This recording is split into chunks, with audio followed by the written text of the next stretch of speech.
looking at a special edition of China EVs and More, episode 163. Lei and I have not been recording for the last couple of weeks, so apologies, and we haven't been sending the latest episode, so we're going to do that in the next week or so. But he and I are currently on the road, G4 highway, headed to Changsha in an XPeng G9 performance version. And we spent yesterday going from Beijing to Zhengzhou, and for the majority of this drive, we've been using XPeng's NGP ADAS system, and it's worked out quite well. But that's one of the things we're going to be talking about today, among other things. Our trip back to China, I started in Shanghai. Lei went directly to Beijing. I spent a few days doing a few things before heading to Beijing. We'll talk about the auto show. And lastly... Let me stop you right there. There's just... whoa. See that? Yep, here's heartbreaking. But here's some Xiaomi vehicles. Yeah, is this the same one? It's got to be the same thing. Yeah, the same ones that we just passed earlier. Do continue.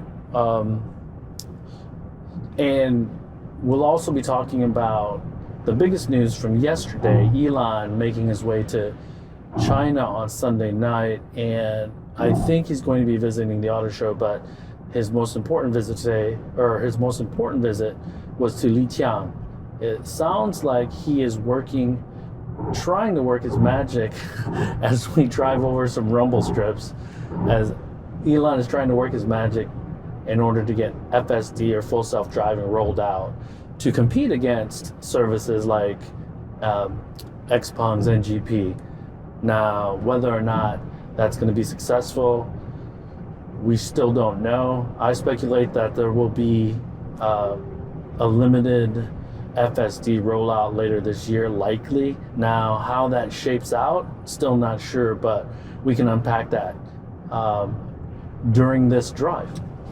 So Lei. Yeah, so here, well, let's go into, we can talk about this triplet, but since we're talking about FSD, let's point to one important news that happened as Elon made his way into China, which is there's this national data security or safety requirement that Tesla just got approved on the day that he arrived, which means what we've heard previously, news that some of these Teslas are now not allowed into certain compounds. Well, no more. Primarily military compounds. Right. Well, there's no more of that stuff. They can be anywhere. So I think in that sense, it's almost like Elon's here thanking the Chinese government for that to happen, and then meeting his old pal, Li Qiang, which was pretty much the person that gave him the approval for Giga Shanghai when he was the mayor. So, and then plus FSD that Tu talked about, and we'll see that news perhaps, develop over the coming weeks and months. Remember that Elon got Shanghai Giga up and running within less than a year, or about a year. So that wouldn't have happened without some of Li Qiang's help. And I think they still carry on a pretty favorable relationship with each other. So very, very public visit from Elon. It was in Chinese media. It was in Western media as well. So I think it was important public display for both sides. And during the auto show,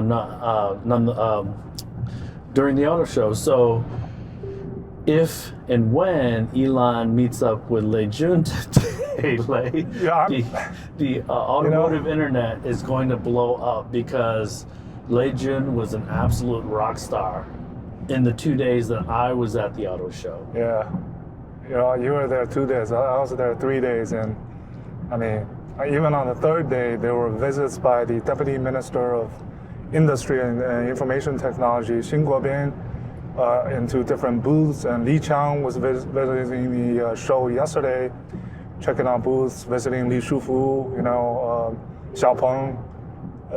So this auto show has basically turned into a pageantry of It's all of these big shots. It's a love fest. And it almost feels like nobody cared about the cars. And because Xiaomi and Lei Jun had been breaking the internet for the last month since the SU7 launched.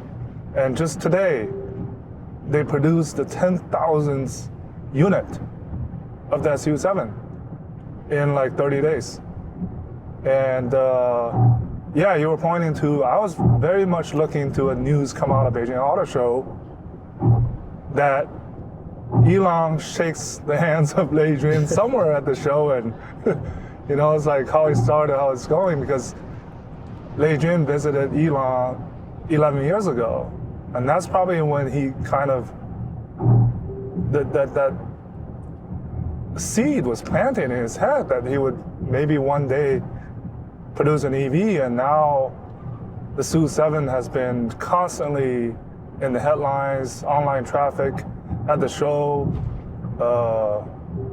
You've heard Elon earlier about talking about how if there wasn't some protectionism, then the Chinese EV brands would pretty much demolish the foreign brands. So there's admittedly a lot of mutual respect between each of these entrepreneurs, these Chinese and American entrepreneur. So I also think that there are selfish reasons. Elon wants to check out the competition as well.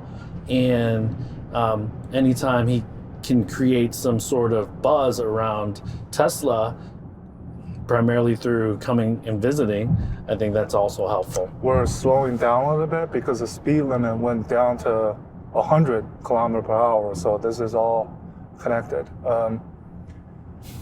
So, you know, do we want to talk about this trip a little bit, or? Yeah, so why don't you start with when you got here and what you did for the first couple of days, because the media days didn't start until this past Thursday. 25th, yeah. And I came to Shanghai almost a week before that. Yeah. And you came a few days before media day started on Thursday, so. So I left the US on Saturday afternoon, the weekend before, and arrived into Beijing on the afternoon of the next Monday, the next following Monday. So it was a 34-hour trip for me. You know, arrived, got some rest, and then the next day, I went to check out. The first thing I did was went to check out the Xiaomi SU7 at the Oriental Plaza, which has quite a few showrooms. Neil's there, Yang Wang there has a store. Hyundai has a store, kind of a showroom. And what I learned was two things. The sales associate told me that if you had ordered a SU7 that day, it would take 6 to 8 months before it can be delivered. And second, if you wanted to sign up for a test drive, it was 2 weeks out. And third thing he told me, on a significant day during let's say a weekend day where there's more traffic, they could receive upwards of 6,000 people visiting that store in one day. That's how much this fervor the SU7 has gotten. And yesterday, you can tell the audience what happened. There's no doubt about it. If you were at the Beijing Auto Show on Thursday and Friday, there was genuine excitement at the Xiaomi booth, a half an hour wait to get in, look at all the 8 different colors that are currently available. But yesterday, as we stopped for... Where's the situation where I need to take over? Because there's a flat tire on the road. This truck here has probably just got a flat tire. You know, that warning keeps on... It gives you a warning because you're blocking the DMS with it. That's why it's doing That's that. all right. Yeah. No, but I'm just saying that's why it's... Yeah. But what was I going to say? Oh, so yesterday it was our second stop for recharging, and we saw an SU7. It was the standard version. So you went over and chatted with the gentleman. Nice enough. He was had his wife and small child with him, and he typical family. Yeah, and he had said that he bought it from a flipper. Well, I asked him, what version was this, and he said it's the base version, standard, which is 219,000 edition. And so. And then I asked him, oh, when did you order it? And then, when did you get it delivered? And then what he said was, he bought it on the all secondhand market, and he paid an extra 30,000 RMB for it. So MSRP of the standard version is 219,000 RMB, and an additional 30,000 is 250. So it was about 35,000 US dollars, or the price of a current Model 3 in China. So there are a lot of speculators, or I won't say a lot, there seems to be some speculators for the SU7 as well. So I haven't looked at the secondary market for SU7s in China, but I'm sure people are benefiting from this, those that are flipping this. There's always an RMB to be made. Yeah, who ordered it and then decided to, flip it. And this family is not the first one, I'm sure. And the one thing that's readily apparent about the show was that Wang Chuanfu is Wang Chuanfu. He walked around a little bit, got a lot of attention as well, but he's not all about trying to make a scene, trying to make a big splash. He doesn't do the presentations for the pressers. He lets his general managers do that, but he's front row center. And, just like typical BYD, they were just grinding it out and get the work done. He even got into one of those William Li's selfie videos, talking about when the EV production in Anhui province are going to double. So in Anhui, there's NIO, BYD produces in Hefei, there's Chang'an, and then Volkswagen Anhui is about to start production of this the ID Unix later this year. Plus the Cupra Tavascan that's supposed to be exported. So that's that. But the things that stood out to me initially were the number of foreign press. Oh yeah, I think this is the biggest difference. One of the biggest differences if we compare Beijing this year versus Shanghai last year. And the other important thing is that it's a reminder that Beijing is not Shanghai and Shanghai is not Beijing. Because last year in Shanghai, NIO's booth was twice as large. Porsche had a pretty extravagant booth. This year, they had a few vehicles they were showing, then ended up only displaying the Macan E-Macan. So, and generally speaking, the booths were smaller, but it's just a different type of atmosphere. And what you saw from the foreign press, not a lot of Americans, but a lot of Latin Americans, a lot of South American press. So Europeans, yes, and Japanese, Koreans, I would say. Yeah. And specifically at the BYD presser, tons of Latin American press. So that should tell you something and indicate something to you. And I was told that Germany has now an exemption for visas entering into China. So I heard a lot of German. And so they definitely took advantage of the 40 days of visa exemption. XMGP just did an automatic lane change to pass this little truck up here. Yep. I wonder why there's so many rumble strips. There weren't that many before, right? We're actually entering, I don't know, like a mountainous area. Okay. It's been flatland, so we're currently driving, I think we're into Hubei province. This is on our second day of the trip from Beijing to Shenzhen. We stopped in Zhengzhou last night. Today, our destination is Changsha, where we're gonna meet our good friend Will from China Driven. So we still have about a little bit less than 500 kilometers to go and 6 hours. So get there in the evening time, but it's all been XNGP, so we can kind of get a help from the NGP for us to record this thing. Otherwise, it's not as I still have to pay attention. So it's not as tiring, but it's still pretty tiring. Yeah. the long drives, and we're looking at averaging around 9 hours a day on the road. 8-9 hours. So we should get to Shenzhen tomorrow around 7. Yeah. So back to the auto show, you talked about the kind of the international feel. Chery alone invited 3,000 overseas partners, including dealers, media. They chartered 2 high-speed rail trains to take them over from, like, I don't know, wherever, Beijing or Shanghai or somewhere else into Beijing, and another one back to, I think they're doing events in Wuhu right now for these people. And they brought them over to the booth at the Chery press conference. I mean, it was bananas. Right?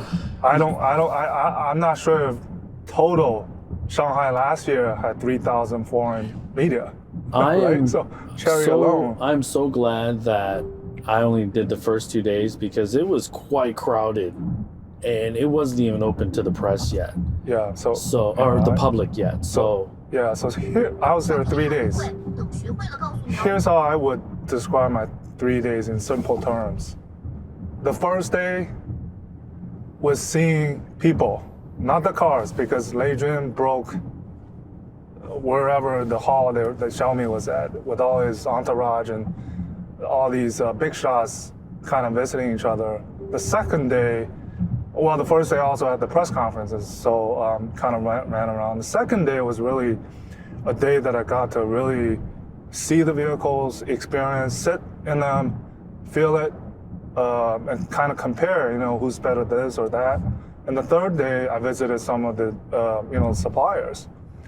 So it's, I mean, for me and for you, it's our home auto show since we live here many years. I've attended the Beijing Auto Show at least 10 times, right?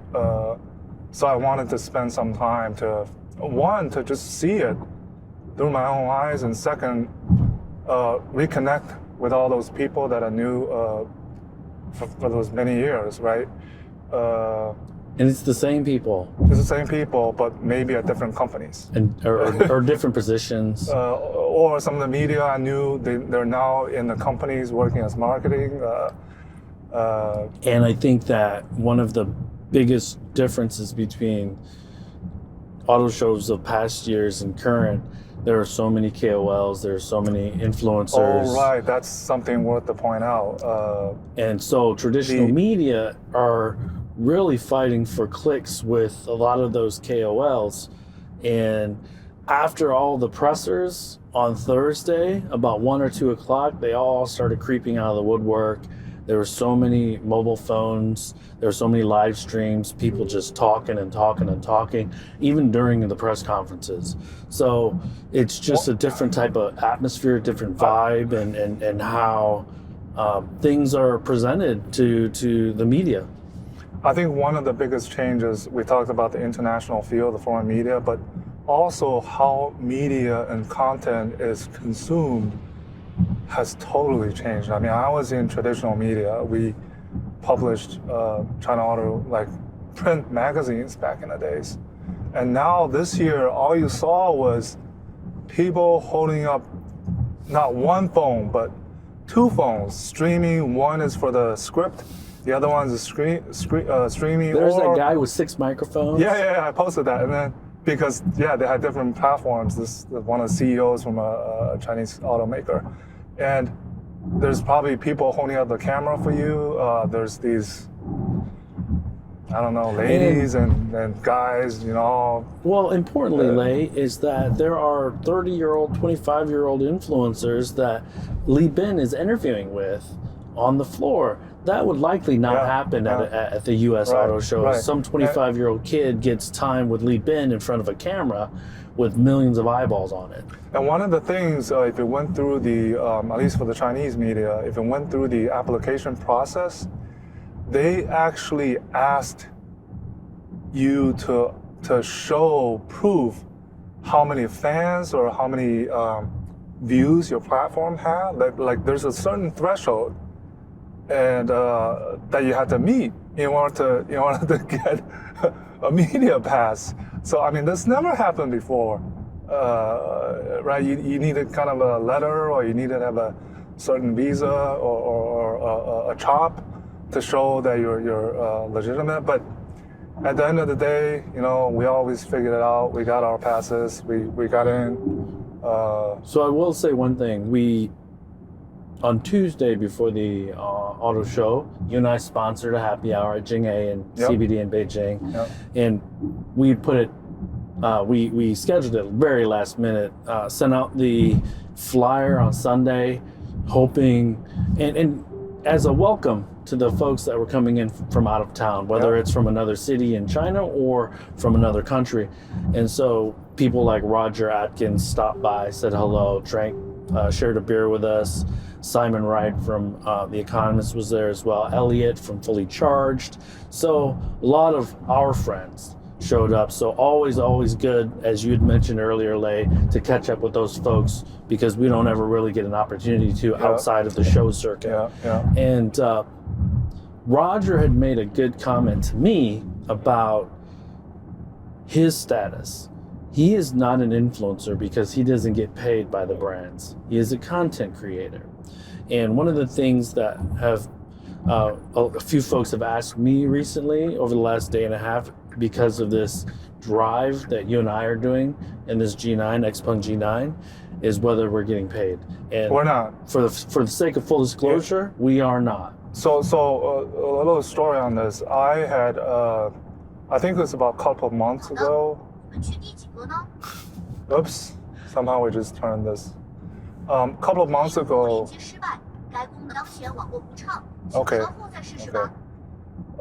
couple of months ago, I had kind of texted Tu and came up with the idea, right after the Beijing Auto Show,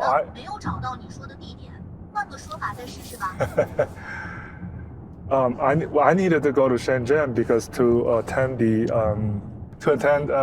meet my dad, who's opened up a golf museum at one of these golf clubs in Shenzhen that's organizing the Volvo China Open during the May holidays. And I asked Tu, hey, I have an idea. We have 3 days. Why don't we, find a China EV and drive down? And just what I wanted to experience was first the range, the connectivity, the ADAS, which we're using right now, and the charging infrastructure. I think, which is one of the most important things that's making China EV penetration hitting that 50% pretty soon, probably by next year. And how the X-NGP works on the highways locally. I thought it would be a once in a lifetime experience that probably not many people get to do because of our connections we have and the trust that people have on us to kind of offer our perspectives. And it's our kind of adventure. I didn't plan this. All I think about was we're going to take 3 days. First day, we're going to stop this city. Second day, this city. Third day, we arrive Shenzhen. Everything else, we'll just see, as we go. And very quickly, if people are wondering, Beijing to Shenzhen is not a normal road trip for most people in China, number one. Number two, it's about 1,350 miles. So quite a long journey. We are averaging about 120 kilometers an hour on the highway or Gaosu, which is about 64 miles an hour. So we're not going super fast. So yesterday we covered about 700 kilometers. We left Beijing. I picked up Tu at around 9:30, 10ish, and we got into Shenzhen around 6 p.m. So it was 8 hours. We got into Zhengzhou. Zhengzhou. So about 8 hours. And today we're planning a little bit more because it's slightly over 800 kilometers. We left early, but plan to get into Changsha around 6:30, which is what we expected. If we get in before 7, I'll be feeling pretty good. And this includes charging. So we just completed a charging session. I think it was 37 minutes. We got from 25% to 90%, which is not bad at all because we were doing all the other things and it kind of flew by. So the vehicle doesn't recommend that you power up to 100%. So that's why we're looking at 90%. And when you're at 90%, you're at over 500 kilometers. So, Yeah. and then now really quickly, let's just talk about the G9. I'm very impressed. Fit and finish, quality. I don't have any real yeah. complaints about that. Yeah, so this is a G9 650 performance, max performance edition, which I looked in the app, it sells for 359,000. So the fit finish, it is pretty good, but it is a higher trimmed version of the G9, which is actually the starting price is in 200,000s right now. I think underappreciated, but you know. And that's this is a pool car with, it looks like around 10,000 or 10,000 Yeah, kilometers. we started this car at just under 10,000. Right now it's at 11,000, so we've driven over 1,000 kilometers And so far. we had posted on Twitter about this car that we're driving it down, and it looks like Elliot from And, Elliot Roger, Richards yeah. and Roger Atkins had borrowed this car for a day right before we did. And so, again, it's pretty impressive. 359,000 RMB is right around 50-ish thousand US dollars. So not cheap, but this is the high-end trim. It's a big SUV. Yeah, so it's a large SUV. It's probably the size of a Cayenne, I would think. And it's a 5-seater, so there's no 7-seat passengers. But, you know, we're still in the process of evaluating it, and we'll give our full evaluation probably next week's China EVs and more. But that's going to be inclusive of the NGP.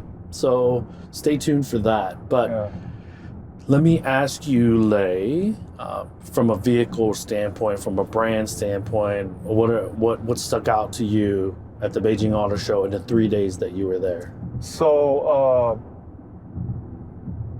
you know, we finally get to talk about the cars, which is the important, which is what an auto show is all about. But obviously in Beijing this year, it was all about these online traffic. But again, the Chinese brands are, if we think back, right, if you think all the cars we've seen, the Chinese brands stand out. And a few that can name that I think will be my top 10, sort of.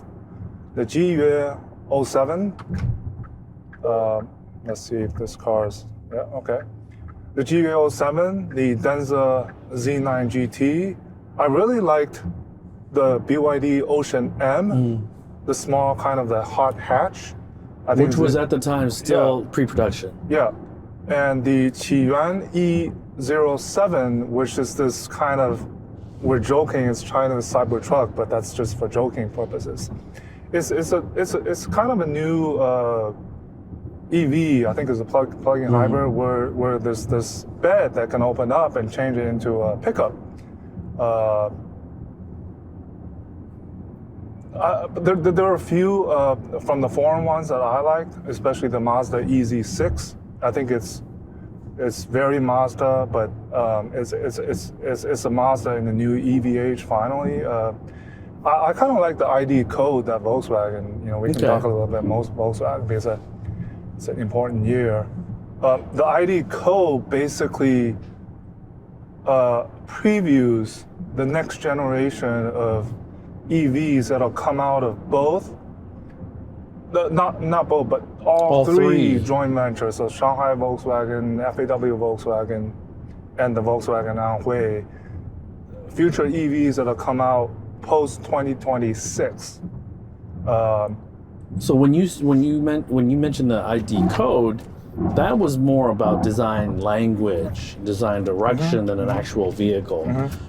I got to speak with the head of design for the ID code. I forget his name. You know, Andreas Mann. I talked to him as well. Yeah, and he seemed very hopeful, and he seemed very focused on really working with the joint venture brands to try to collaborate and come up with solutions that will satisfy each of them. Again, a seemingly impossible task, but the one thing that I'll add to the brands and products that you said were your best of show, I will also say that the foreign automakers showed up. Last year, pretty much silent in Shanghai. So GM, they launched the Cadillac Optic, which is smaller than the Lyric, and it's going to hit around 249,000 RMB, I believe. And then they launched the Buick GL8 or GL8 PHEV, and I was told that that's got a pretty warm reception. And then third, they launched a Chevy PHEV as well. And so Equinox. Yeah, Equinox. So they're not taking things sitting down or lying down anymore.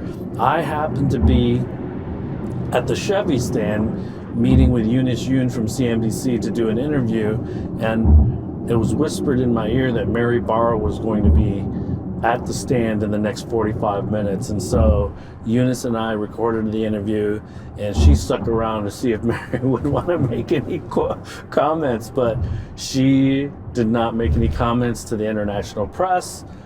They were actually super low-key about her being there too. So yeah, I mean, compared to Lei Jun, all the entourage, all the commotion, I mean, to be honest, Mary Barra looked like a dama in Chinese, which means, I don't know what's a good English name. I don't know, I'll let you translate that. Almost like now we can, like she was just low key. She was, wearing a handbag on the shoulder, and with Mark Royce was there too. Yeah, wearing a white shirt with the khakis and sneakers. Very understated. Like if you didn't know them, you would just think they're just some kind of foreigner. Yes. But they were there checking it out. And speaking of, I think it's important to point out, I think Jim Farley, besides Jim Farley and Carlos Tavares, most everybody, maybe some of the Japanese, new CEOs, I think everybody else came. Oliver Blumer, Luca De Mayo, they're not even exhibiting. Came, to GS booth. Jose Munoz, yes, who is the CEO of Hyundai Motor North America. I saw him at the Leap Motor booth. He was at the LA Auto Show. He presented at the New York Auto Show. Yeah. I just met him like a month ago. And he used to be in charge of the China business back in 2018, which was his last time attending the Beijing Auto Show, having unveiled the Selfie EV at the Beijing Auto Show that year. That's what he told me. And, I met him and I sent him an email. He was like, he gave me his business card, since I'm a Hyundai Santa Fe hybrid owner. And I told him, I'm very happy with it. I bought it at Gary Rome, it was the dealer of the year. And he's like, I gave him my card. Any problem, issues, just send me a message. I wrote him an email, and he replied the next morning, and in it, there was a line. He said, after 6 years, I am shocked. Just like I was shocked last year in Shanghai. And imagine, he's not even in charge of the China business, and he's here to see, right? He's in charge of North America. Well, and this is, right? This should put to bed the thought that the automotive sector is not a global game. And the folks and the executives that aren't here, it actually speaks volumes, because Farley with Ford, they had unveiled the locally built Ford Bronco, yeah. which did well. It's an ICE. I think Bronco is going to do really well. Yeah. It's starting below 300,000 RMB, but that's Ford's kind of the pivot into this. Forget about EVs for now. We're gonna, speaking of products, I think this year the macho kind of the off-roady styled SUVs was hot. Yes. Quite a few brands had, like Chery iCar, Tank, very G-Wagon-ish, Chery Defender-ish. Yeah. And so that's where Great Wall really leans into, right? So could be proven to be a right strategy. And here's a anecdote, a funny anecdote. Our friend Ash, who works at Geely, he tweeted that he wanted one. He wanted a Bronco. So that should tell you. This was his personal account. So on Twitter, but that should tell you all you need to know. Speaking that, of GD, I thought the Zeekr Mix would be one of my pick, as not because of the car, but because of it's based on the same platform as that Envision Robotaxi that we've seen quite a few times. But the way how the interior seating can be rearranged, this kind of smaller MPV. At the same time, this same brand Zeekr has a 729,800 009 Grand MPV that they launched a few days ago, which you went to. Yeah, so I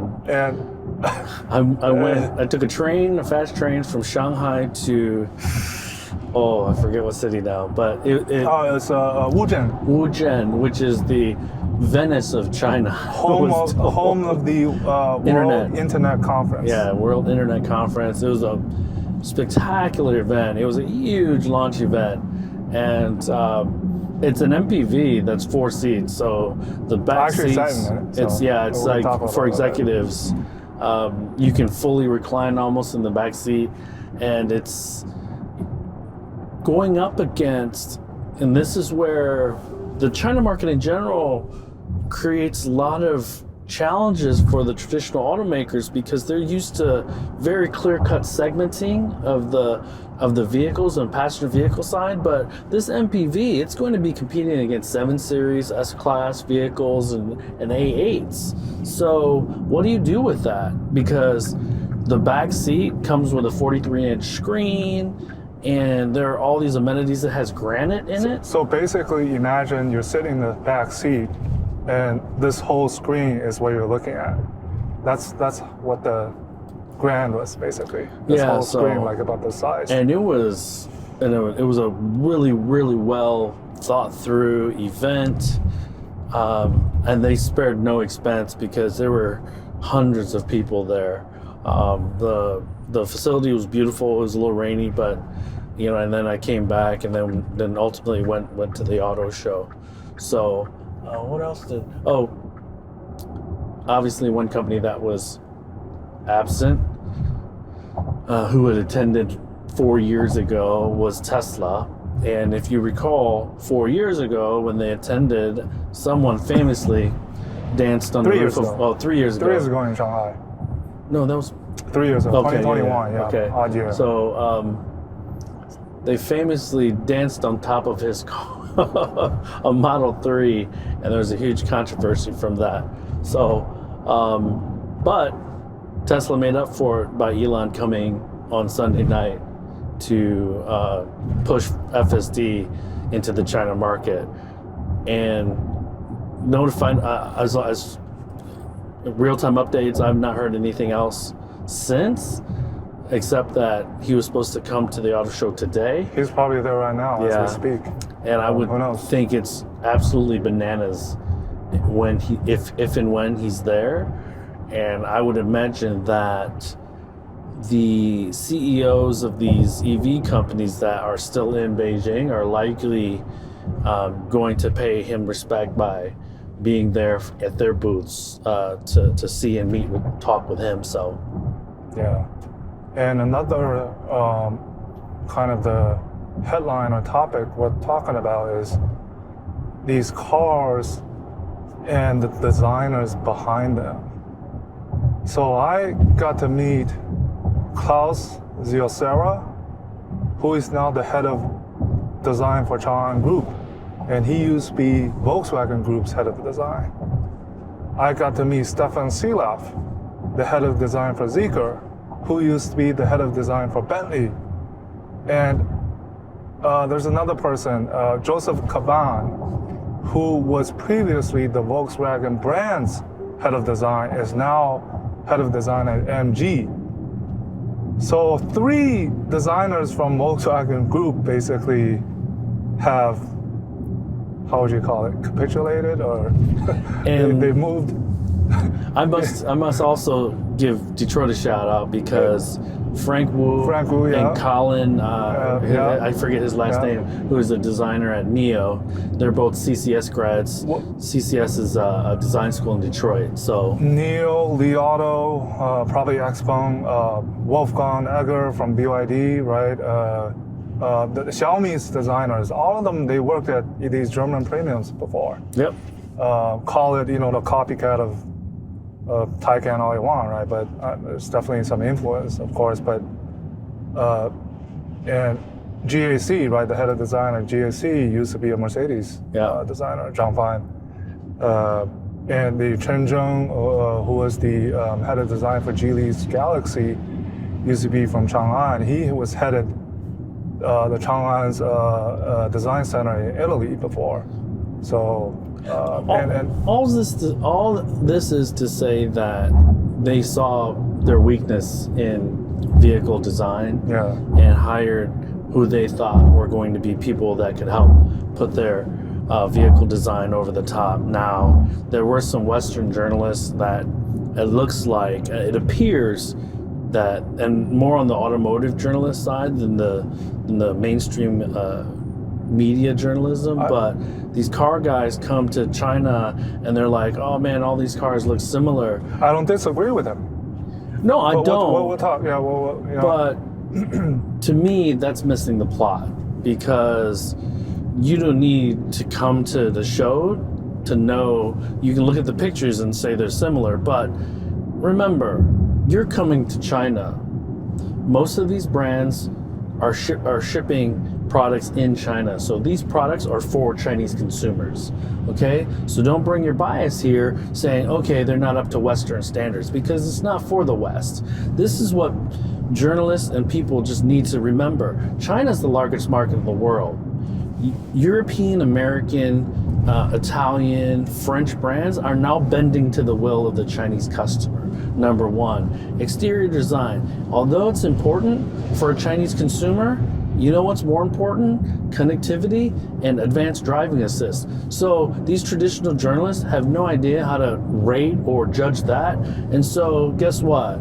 They're bitter Betty, because all these cars look the same. Guess what? You know what? That's not important to the Chinese consumer. So why don't you, instead of complaining about what isn't there, try to learn about the largest car market in the world and what's important to those consumers.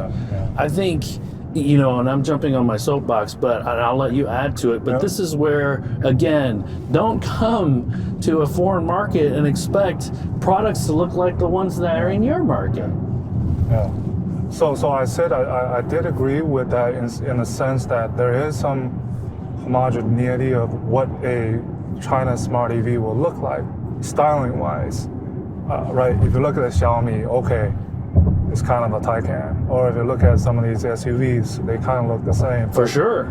But to me, I think at least at this Beijing Auto Show, one metric that I would pick as my top models on display would be, how innovative these design thinking were different from some of these homogeneous models. That's why I said the Zeekr mix was one of them, because there were some different elements. I would have picked Chery's iCar V23, which actually was had input from this CEO who founded Zhimi, which is a Xiaomi invested kind of a ecosystem appliance maker, and it's different, right? So they are having this homogeneity. There are different takes on the styling part of it. So and Will from China Driven, he tweeted a good point. He said, Hi-Fi came out, and people bash that. So it's. Speaking of Hi-Fi, it looks like they may be getting a lifeline from FAW or something. But latest news. So.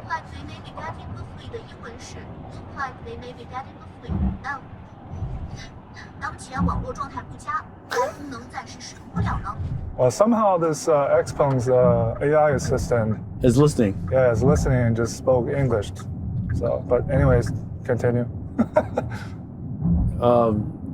We were talking about hi-fi. Oh, so yeah, so Will just brought up the point that, okay, if you want some avant-garde design, hi-fi had it, but nobody liked that either. So I again, to your point, Lei, agree totally that, and I'm the one that made fun of it before, right? That said, if you squint, they all kind of look alike. I think it was a little bit too much, personally, but.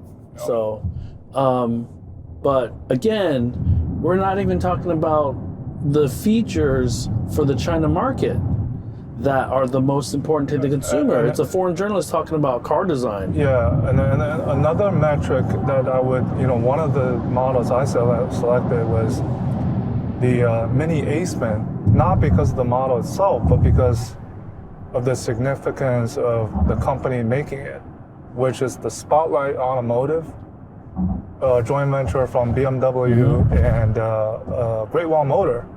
And that was inaugurated in 2019. Obviously, because of pandemic and other reasons, kind of got delayed a little bit. Now we're 5 years later, and finally, this is one of the first locally produced mini EV in China. And all minis are going to be Chinese built. Oh, well, forward, right? some will be built in still, UK. Yeah. Okay. But anything else that we're talking about? Aside, I think we can talk about kind of these. If we put these foreign automakers into the buckets, right? I think the most aggressive ones are definitely the Germans. Be it Volkswagen Group, be it BMW, be it Mercedes. We're hearing them talk about in China for China, China speed, doing things locally, developing locally, hiring important talent locally. And one person, for example, would be Frank Han. He's the new head of Carrier China, and he came over from Chang'an, and he helped kind of develop Chang'an's software side of the things. And the Germans, they have a lot interest in China. China is their biggest market. Scholz, German Chancellor Scholz, I just came over to China before the auto show. These guys, Mercedes, as well as Antony Blinken. Yeah, Mercedes, they probably stayed all this time since the Shanghai Formula One. These board members, and tell you what, Volkswagen Group, another big significance is they're celebrating 40 years in China. I can even say without the early Volkswagen going into China, investing into China, making that Santana in 1983, there probably is not a China auto industry today. I think they have 50 million customers in China. To piggyback off of that, I think if Tesla doesn't come in 2019 and build a factory in Shanghai, there's no the smart EV of today. Not at 8.5 million units. Yeah. There's no way that happens. Well, then from another side, I would argue that, that was thanks to China opening up, right? If I'm, because Xi Jinping, he had announced officially in April 2018 that the joint venture rule is abolished, 50-50. And BMW, I think, was one of the first to increase their joint venture stake to 75%. And Tesla was the first 100% operated, the first 100% owned vehicle manufacturing facility in China. So now, if people are wondering why the GMs, the Volkswagen groups don't buy out their joint venture partner and go on their own, because remember, these relationships go back decades, number one. Number two, they have distribution that the foreign brands will not have. And so Tesla started from zero effectively. They had the retail store strategy. So how they're laid out is completely different. So their reliance on these joint venture partners is still significant. And I would argue that Volkswagen and General Motors have done well for themselves in the China market, largely because SAIC has been a decent partner of theirs. Or you compare and contrast that to Chang'an and Ford, and then GAC with Jeep, and there's been some challenges. And it's no coincidence they also have problems with vehicles and sales and products in China market. So Carlos did not come, but his deputy, the guy in charge of China, Gregoire Olivier, he was at the Lead Motor press conference. So I think he's on the board of that joint venture sales company that Stellantis and Lead Motor has. So we're going towards an hour. Let's talk about the elephant in the room, and let me start, and then I'll let you riff on. And all this time, by the way, this vehicle has been on NGP, so I'm just holding the wheel and paying attention. And we moved from 3 and 4 lane highway to a 2-lane highway. Yep, and it did a few automatic lane changes on the way. So. Now it seems to be a lot of large tractors and trailers. So what was the elephant in the room? Tesla and FSD. So now here's my take, because I've gotten pinged numerous times now about it. Again, I mentioned earlier, great photo op for both sides. Yep. China has been kind of talking out of both sides of its mouth a little bit with its policies and some of the things that are happening with foreign companies in China. So this is a great opportunity, again, to your point about Xi Jinping saying back when Tesla came, we're abolishing the joint venture requirement. This could be another opportunity for the Chinese government to say we are open to foreign business because we are allowing FSD to be launched in the China market. Also a little bit of historical kind of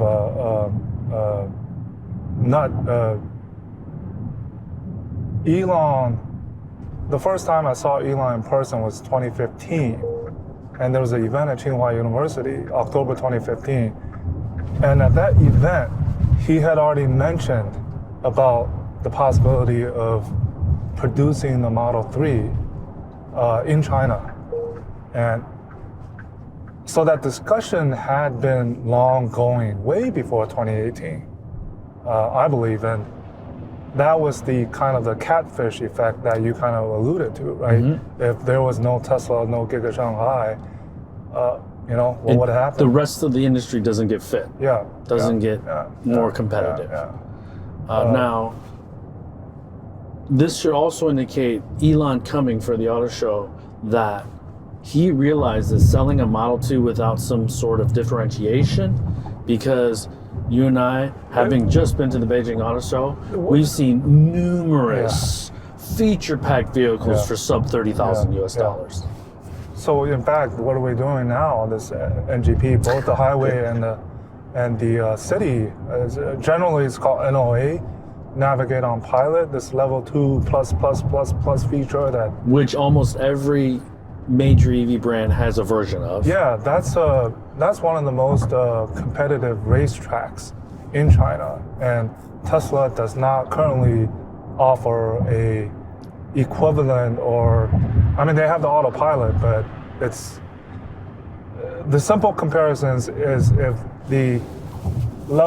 autopilot is level 2, then the rest of the players, they're already offering level 2.99999. It's not the right way to put it, but I don't know what's going on here. I think there's construction. So they, I mean, aside from new models, they need to have, it's not even differentiator anymore. It's a qualifier. Look at on the highway, this thing works, but we gotta, we gotta be fair, and what we're seeing here on the XPeng is not exclusive to XPeng. Other people are doing this as well. And it's, right? So in the US, there's Blue Cruise, there's Super Cruise, there's Hyundai has a version, right? But NIO has a version. Huawei, which because is of the construction, I guess. Yeah. with several local Chinese state-owned brands. Yeah, mostly on the ITO. Yeah, and Huawei's system is supposed to be top-notch as well. Didn't someone say Huawei now is kind of number one ahead of Xiaopeng? So they said that it was number 2. Benchmarking. And and they said the ArcFox was pretty impressive. Yeah, well, that has the Huawei. Yeah. So yeah. Now, where was I? But there's implications to this, because if Tesla capitulates to Chinese requirements for FSD use in the China market, it should be, my guess would be, pretty restrictive versus what's going on in the European and US markets. Well, the important thing is whether they can get the data outside of China, back to the US, right? These are just foundational questions, because if they cannot, do they have 2 FSDs? And does that create a huge disadvantage now, because the data that they collect in China can only be used for the China market? Yeah. Speaking which, going back to Volkswagen a little bit, the 2 ICE vehicles refresh launched, the new Magotan and the new Tiguan L Pro. They're calling them the smartest ICE on the market. Smartest being they're using DJI Automotive to supply the ADAS kind of the capabilities. And so think about that. And right? This goes back to the larger point of, and things we talked about, the bifurcation of the connected vehicle market in China versus the rest of the world, because Toyota also recently announced a partnership with Tencent.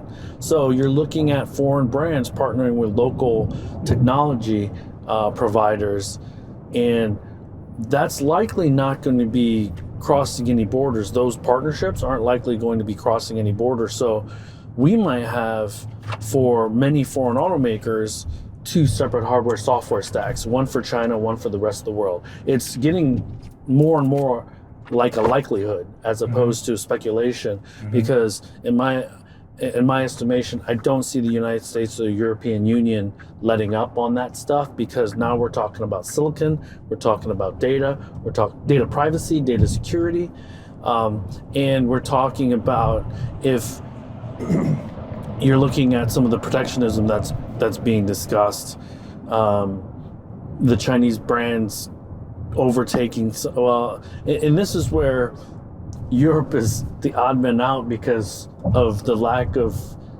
technology, really high technology in their culture. Yeah. So I can't name you one European chip designer that's at the level of an NVIDIA. Now, there are chip design, Infineon, they do memory and things like that, but I can't name any specific, and if I'm wrong, or if there are some, please let me know. I'll be educated. I don't mind making those types of mistakes. But, there's no Apple in Europe. There's no Google in Europe. So there's all these challenges for Europe.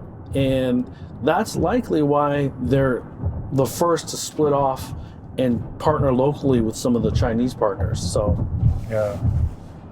And speaking, so on the 3rd day, I checked out, Horizon Robotics, Sesame, Black Sesame, the LiDAR players, and just the point was one, to learn, but actually talk to those people at those different companies and see what they say about their competitors.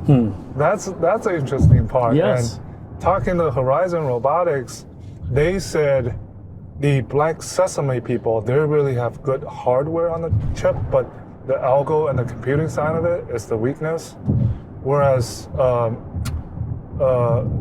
both are trying to do this thing called one chip for smart cockpit and smart driving.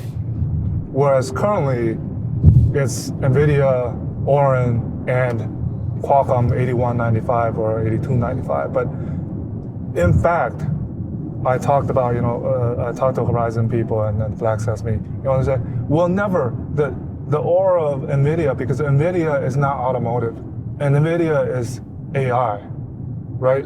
Horizon Robotics currently, they're just automotive, right? They're not at the point of AI, right? And then the LiDAR companies, it's all about like.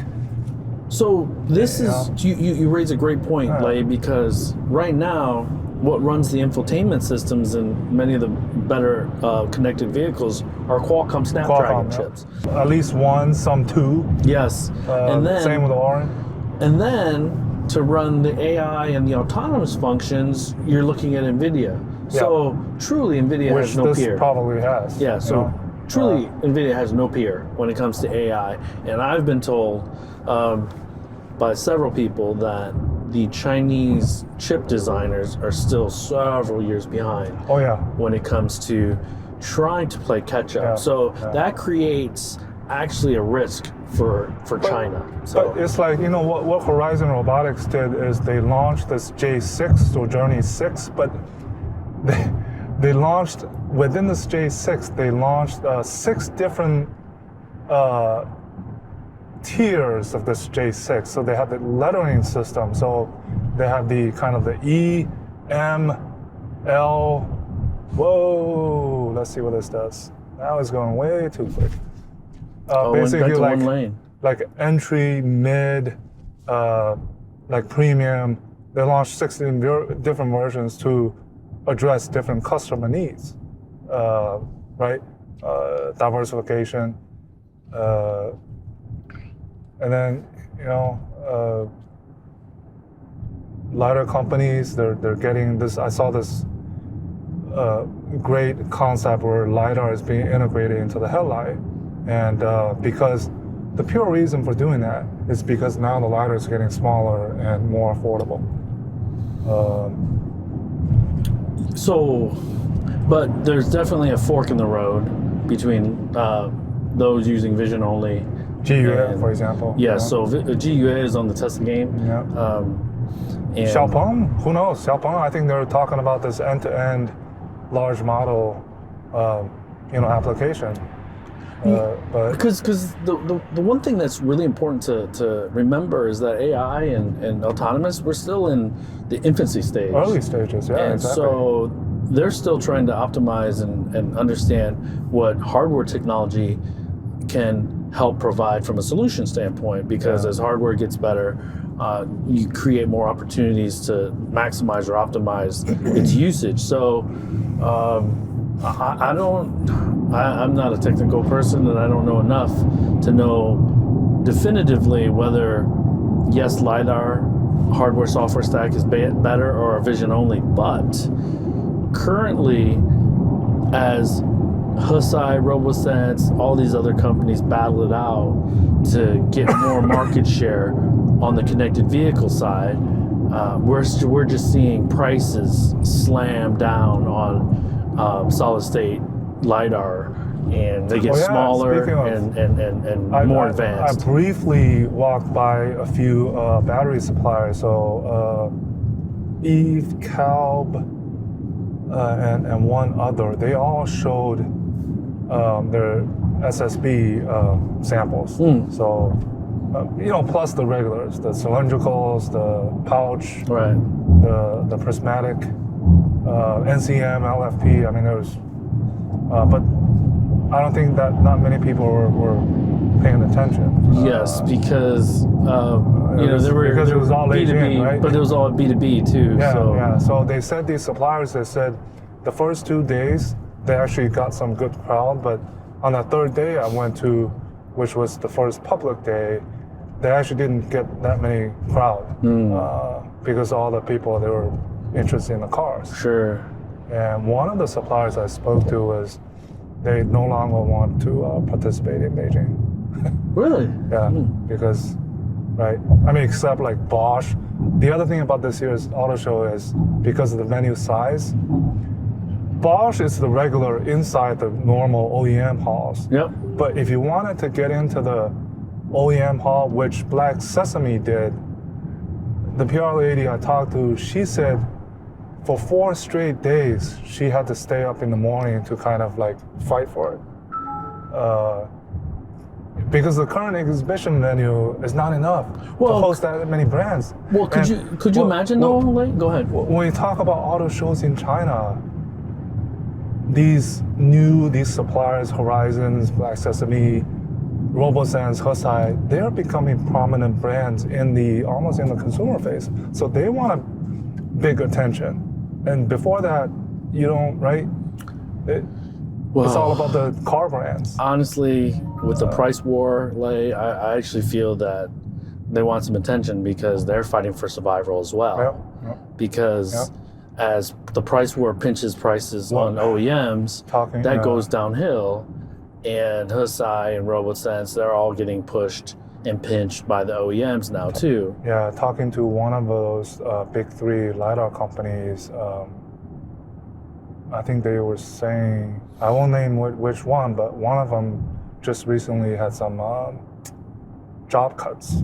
So, I think everybody's getting job cuts. One of our friends is talked about the potential Neo job cuts, but I don't see that being a surprise. Anyone, even if you're a healthy company, you might not be able to be as large as you are because of this price war. So I still anticipate the price pressure, downward pressure, to continue through 2024. Yeah, so that's why I would summarize this year's Beijing Auto Show as kind of a party in a bloodbath, which means people for a few days can forget about that bloodbath in the price competition and just and all these online traffic, and then once the show is over, it's back to bloodbath. And the European OEMs, the shock and awe of Shanghai turned into a realization that we need to get on board. We need to change. It was actually great. I mean, I got kind of emotional at the Volkswagen Group night because the way that they did it. Starting off that event, Ralph Brandstetter said in Chinese that we've been friends with China and the Chinese people for 40 years to start off that event. And that's called pandering. Yeah, right? That's called pandering. Yeah, I know. And then the second part, they had a conversation between Ralph and He Xiaopeng for like 10 minutes. And then I heard it was unscripted.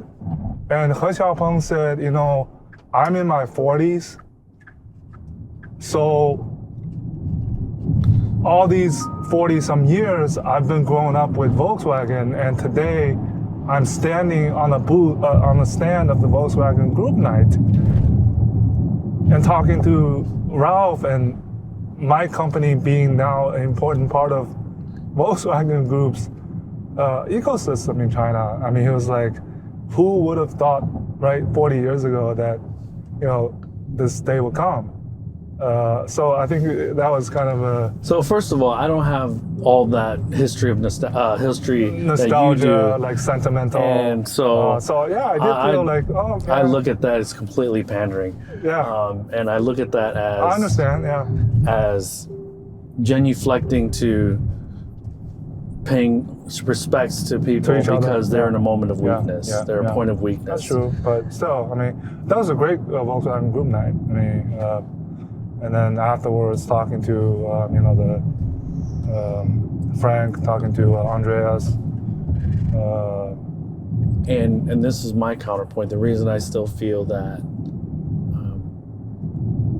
kind of edgy towards it is because I did speak to several Europeans at the show, and they still seem in denial.